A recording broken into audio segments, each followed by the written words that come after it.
Panicking, you cried out in desperation. "Help! Someone help!"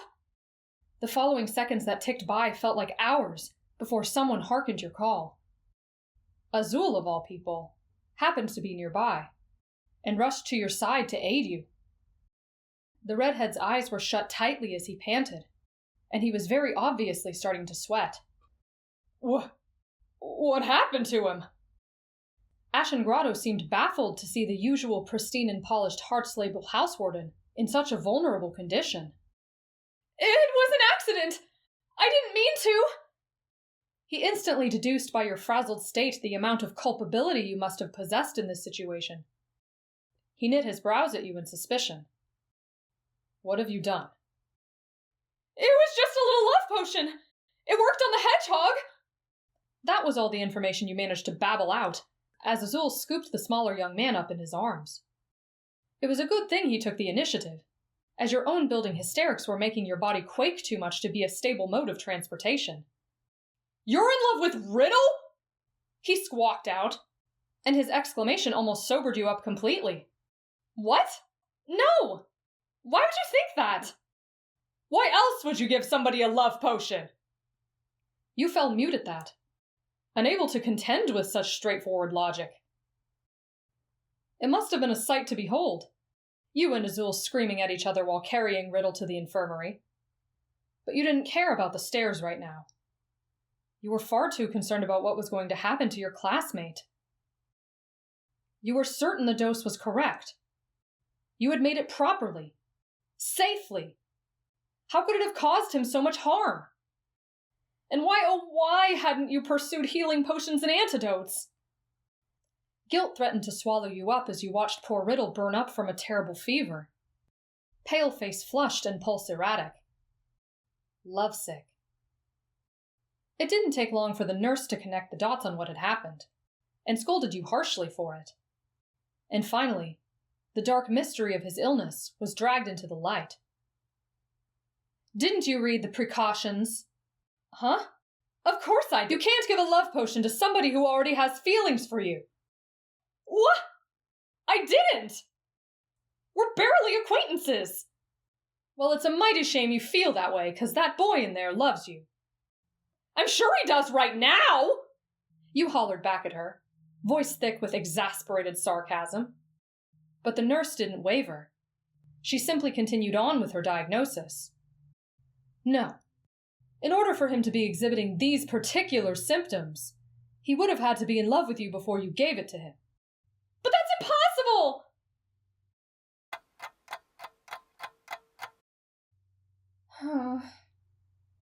Pensive and silent, you moped your way back through the mirror. Change of clothes for Riddle folded neatly in your arms.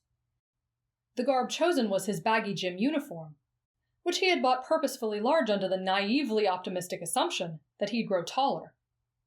You figured it'd be the most comfortable item in his overheated state. You'd also brought along a pair of pajamas. You heaved a sigh as you passed the lab on the way. Under glass next to your cauldron was where you kept his roses. Mostly so you wouldn't catch your dorm's curtains on fire. Not that you frequented Savannah Claw much on holiday anyways. Most nights you slept on the comfy tufted leather couch in the library, between your binge study sessions. One morning you recalled waking to find a very gaudy quilt draped over you. From the card suit and teacup-themed pattern, it didn't take a genius to know whom it came from. You had misread every signal, every silent attempt to be near you. The way he would subtly ask for your help on his crossword puzzle in order to spark conversations with you. He could finish a crossword in 10 minutes or less with no help at all, and you knew that about him. So how did it come to this? The bouquet should have been obvious in hindsight.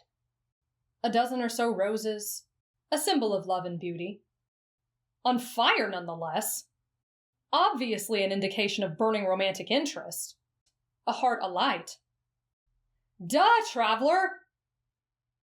Your torment was only prolonged when you were forced to avoid him for the first 2 days, as naturally, due to the nature of the potion, your presence would only exacerbate his condition. Until his temperature and heart rate stabilized, you were iced out. Fortunately, he messaged you on Magicam during those nights, against the nurse's wishes. He must have been miserable and lonely too. No doubt your absence must have been rough on him, with all those unwanted thoughts of longing coursing through his blood like venom. In the meantime, you texted everyone you knew to be fairly close to him, inquiring of his favorite sweets.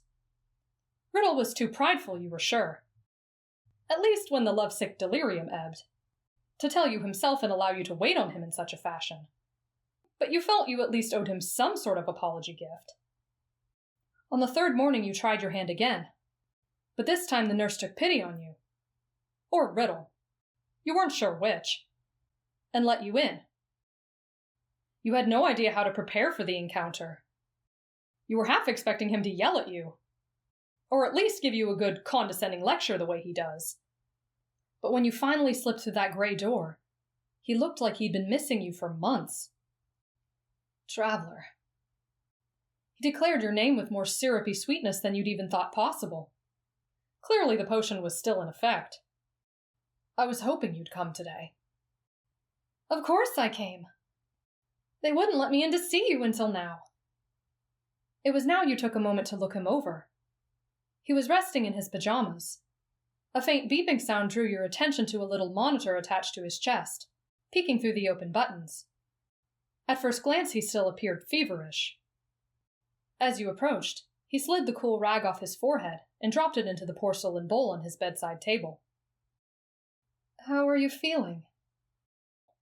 Pretty awful, he stated matter-of-factly, and your posture immediately deflated like a balloon. To your surprise, he smiled playfully, almost smugly, at your cute response, running both hands through his damp hair. Boy, you really did a number on me, Traveler. Oh, Riddle, I'm so sorry. Whatever composure you had upon arrival crumbled in an instant. You took his hands in yours, perching on the edge of his bed, and stared into his cornflower blue eyes, desperately searching for a way to convey how sincerely and immensely contrite you were. The monitor's steady beeping quickened slightly at your action. I truly didn't know. Didn't know what? That you had feelings for me. That seemingly unfaltering smile he was wearing started to turn. What? What are you talking about? I mean, I wouldn't have tested the potion on you if I knew it would cause you harm. His brows furrowed at your answer. What do you mean, tested? He pulled his hands from your grasp. Are you telling me your descent into love potions wasn't your cunning way of asking for my courtship? Courtship? You gawked at him in utter disbelief. I was on a tear to get back at you after you beat me in class ranking! And what do you mean? How long have you known I was making a love potion? I told you all along I was working on concentrating poisons! You're not subtle at all in your methods, he stated ruthlessly, and you scoffed. You recall I'm a stickler for following school rules, yes? I never once believed you foolish enough to delve into the forbidden arts so brazenly in front of me without an underlying meaning behind it. Your stomach dropped when you realized. Apparently I am! You wailed in regret. You were absolutely mortified. Wait. If you were trying to court me, then why did you insist on flaunting that gold chain in front of my face? You pointed an accusatory finger at his chest. Every day you wear that stupid thing. Even in your casual clothes. It's like you're trying to rub it in. His face morphed into a mixture of horror, embarrassment, and anger, which must have been a perfect reflection of your own. You didn't get the obvious sign that I was trying to impress you? There was that classic Riddle outrage you'd grown accustomed to. It seems you are more myopic than I initially gave you credit for. Well, if you knew I was breaking school rules the whole time, why didn't you stop me? Or tell on me? Or because I wanted to see who you would use it on? The truth finally came out, loud and clear, leaving you speechless. After his outburst, he immediately grew shy and turned his face away, but the blush on his cheeks was undeniable. And if you'd use it on me. He mumbled that last part barely above a whisper, trying to salvage some semblance of his former dignity. So when you offered me tea out of the blue when we were alone together, I was quite pleased. It was in that moment Riddle had inadvertently dropped another bomb on you. Whoa, hang on! Let me get this straight! You knew I was going to drug you and you still went along with it? What the hell, Riddle? I had complete faith in your alchemic abilities, in case you hadn't figured that out by now. He was beginning to regain his verbal footing now. I thought at worst, I'd be a bit too forward with you in the aftermath. But at best, it might have given me the bravado necessary to win you over. You stared down at the blanket on his cot, trying to categorize and process the plethora of misunderstandings that led you both to this moment. They had to be even greater in number than the customs in the Queen of Hearts rulebook. And it's not all that bad, he continued, figuring you must have been capsized in a whirlpool of emotion. The infatuation feeling is kind of nice. His grin returned, and he leaned forward to catch your eye again. And the fact remains, traveler, that you did use the potion on me.